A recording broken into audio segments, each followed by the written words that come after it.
Hi, Dr. Garrett. So when I took English 900, I was researching a lot about culturally relevant pedagogy, anti-racist pedagogy and assessment, and looking at the community college environment and English departments, if I could find it, in general, basically on how these practices impact their instruction and promote equity, sort of within this frame of, the loss or elimination of remedial or developmental education. So anyway, one of the things I found that was really interesting to me is that Doran in 2021 did a survey study. And one of the questions was, how do you define culturally relevant pedagogy? And many faculty just skipped that question.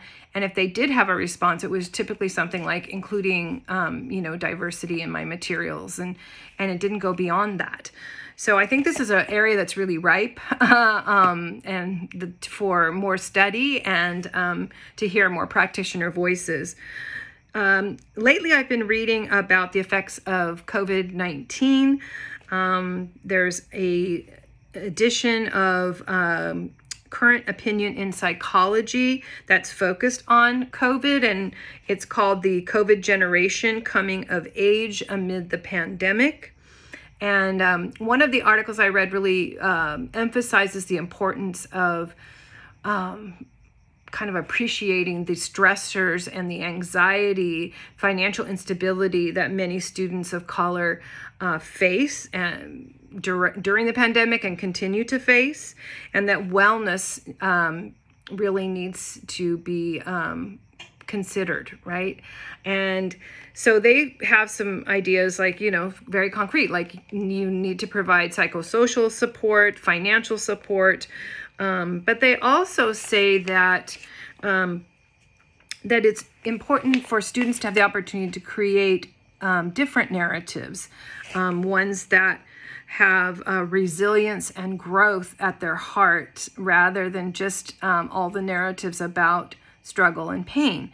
And I thought that this really fit in well with a lot of the culturally relevant pedagogy that I've been studying.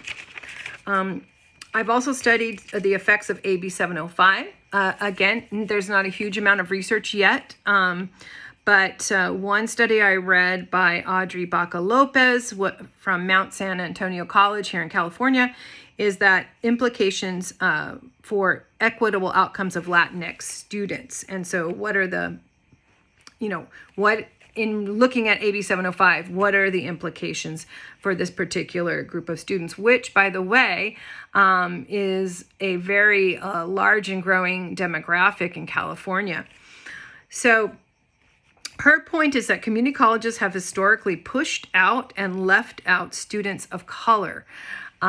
So that's kind of a little shocking, even though I believe it's true. But community college has also always been promoted as a place for everyone, and where many students of color get their start in higher education. She found, that there was a lot of administrative changes. She did interviews with faculty, staff, and administrators. So a lot of documents were recreated, mission statements, things like that.